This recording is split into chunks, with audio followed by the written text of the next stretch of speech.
the heck does plan for the unplanned mean? And how the heck do we plan for something that's unplanned? That seems like an oxymoron, right? Great question. My name is Grant McKenzie. I'm the founder at ZenPilot. We help teams streamline their operations in ClickUp. And this is our 7th video in the ZenPilot Methodology series. Again, the first 5 principles are all meant to go together. If you're running on the ZenPilot Methodology, I'm assuming that you are going to subscribe to all 5 of those principles. This one probably ought to be included on that list, but this is a common add-on to the ZenPilot methodology. So more teams than not are going to take this principle and officially call it as they're rolling out to their team, hey, this is part of what we're doing here.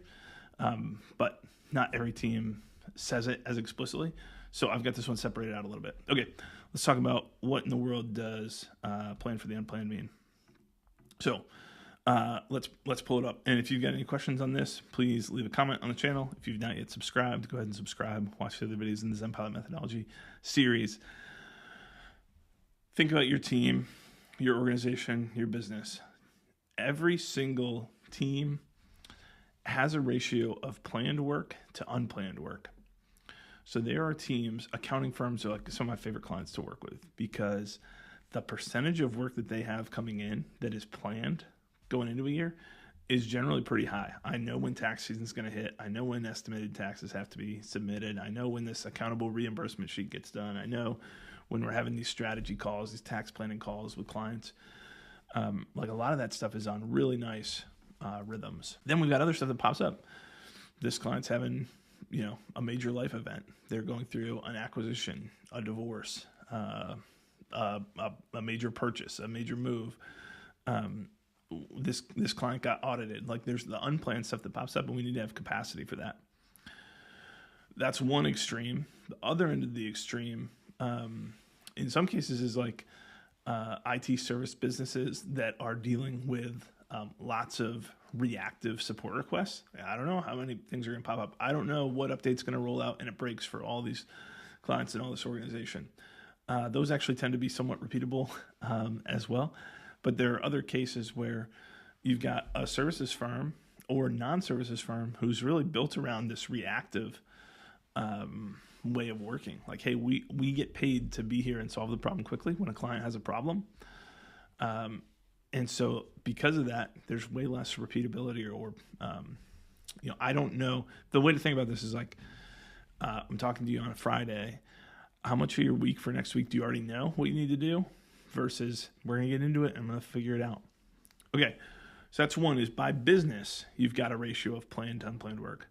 Next is within that organization, team, or business, by role, that also looks different. So I talk to a lot of owners, and owners, one, are like, I don't want to be bound into the constraints of, hey, here's what my week's going to look like at a time.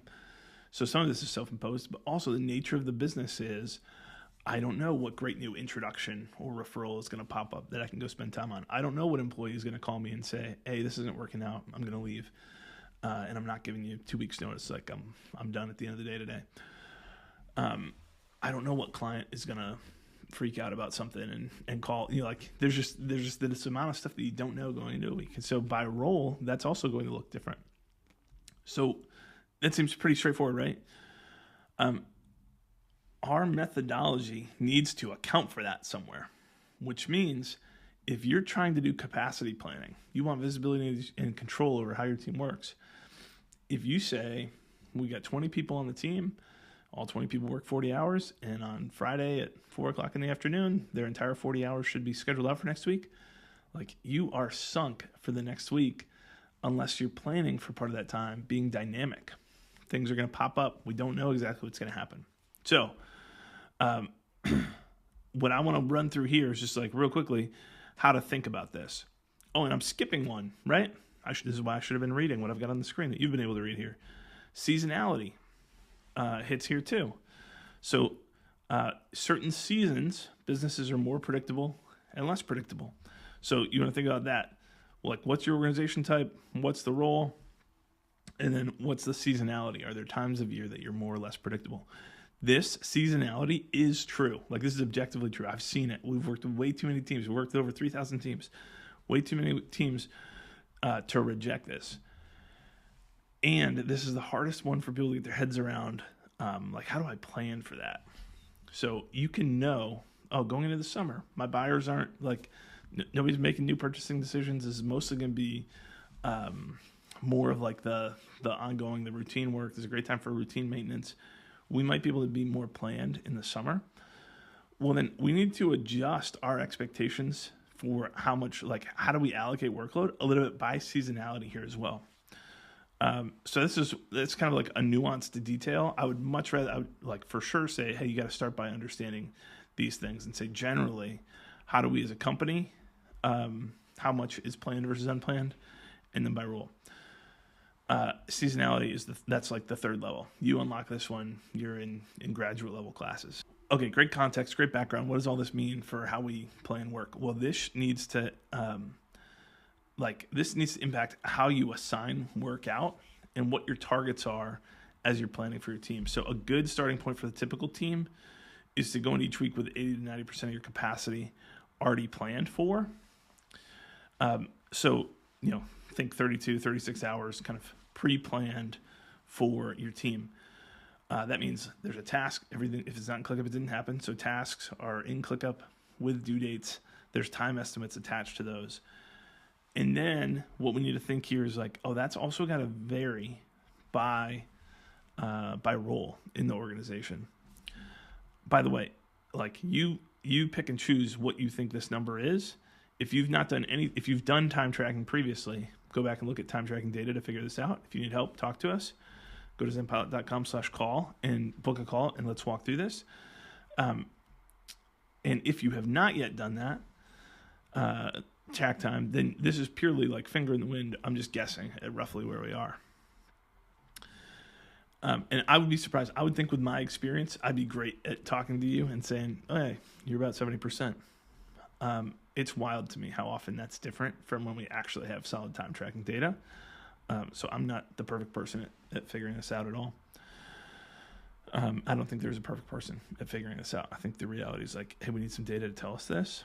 And then the second big thing is like, what's the role? So if you go in and you've got your CEO at 90% planned out, the reality is they're just going to almost always work extra hours to figure this out.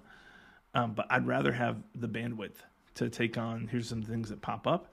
I can schedule them out 60%. And normally that's a pretty good sweet spot, is like a 60-40, occasionally 70-30, depending on the type and size of team that you're running for somebody in that like executive seat. Okay. The big principle is like, don't plan out 100% of your team's time and then be surprised, disappointed, upset, frustrated, and bitter when things don't work out that way. Super simple concept, right? Then the key piece being the prior principle here, time tracking is what gives us visibility into how close are we getting there. If the reality is I had somebody planned out for 80%, they're at 32 hours planned for their week going into the week, and they're consistently tracking 32 hours worth of work, and they've got Fridays off or whatever, but that wasn't the plan, then okay, like let's up that. We can change this. There's ways to optimize this. But I want you to have this in mind as you go into building out your project plans and your workload management, is we have to plan for the unplanned and realize every organization has a ratio of planned work versus unplanned work. All right. Got any questions on any of that? Leave a comment here. Make sure you subscribe to the channel. We've got lots of good content coming out. Hope that this one is helpful, and I'll see you in the next video.